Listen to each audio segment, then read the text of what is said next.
Hi there, it's Mim Beim. Welcome to Ask the Naturopath, episode 6. Today I'm going to be talking about what happens in a naturopathic consultation, or maybe what's the difference with a naturopathic consultation. And it's a bit of a rave, it's a bit of a rant, and I'm sorry about that. But a few months ago I had a patient come to me. She was a young girl of about 19. And she was very, very constipated. In fact, she had a bowel movement about once every 10 days. That's fairly constipated. Normal is once a day, 1 to 3 times a day to 3 times a week. So once every 10 days is clearly constipated. So, this is naturopathic territory. But she was coming to see me because she'd seen a specialist, a gastroenterologist. And this gastroenterologist had suggested that his treatment was to take out part of her large bowel, the large intestine, the colon.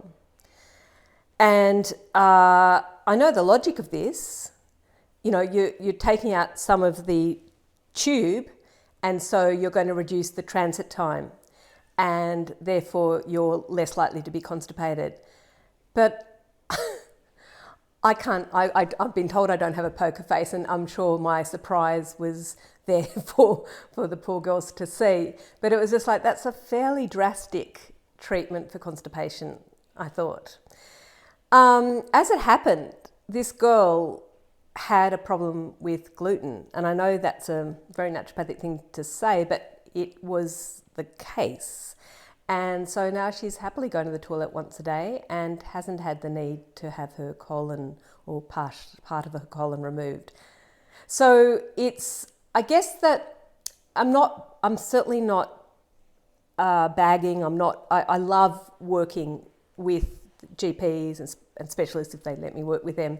But GPs in particular, I have a really good relationship with lots of medical practitioners, and I think that naturopathy works really, really well. We think we both own a space, and it works well for the patient, that we're on board for the patient. But it's I guess what the naturopath should do, or I think we do, is, but why? But why is this patient constipated? And you go through all the normal things. In that case of constipation, is it hydration and enough fibre or exercise? But it happened to be that she had an issue with gluten in this case. So it's finding out the cause. And most recently, in fact, it was this last week, I had a 50-year-old woman come to see me. She's menopausal and coming to see me with hot flushes. But in the consultation, it came out that she has put on a lot of weight. And partly it's because she's menopausal, but partly she's not exercising. And the reason why she's not exercising is that a few years ago she was diagnosed with rheumatoid arthritis, and she's actually been put on some drugs, but she's in a lot of pain, so she can't walk. She can't exercise like she used to do it. So her doctor has actually suggested that she get a gastric band so that she can lose weight. And that's $20,000, so she's saving up for that.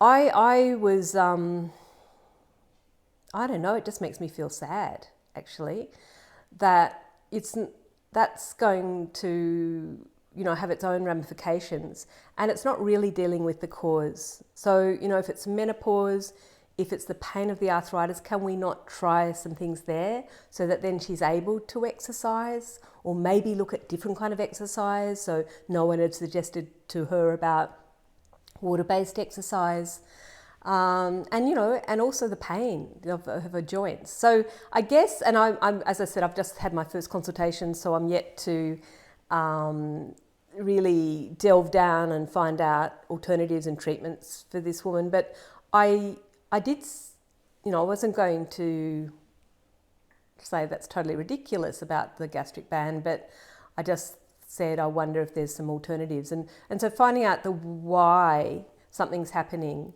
rather than going straight to a treatment. I guess that pretty much defines the way we look at cases from a naturopathic angle. Thanks for listening to my rant.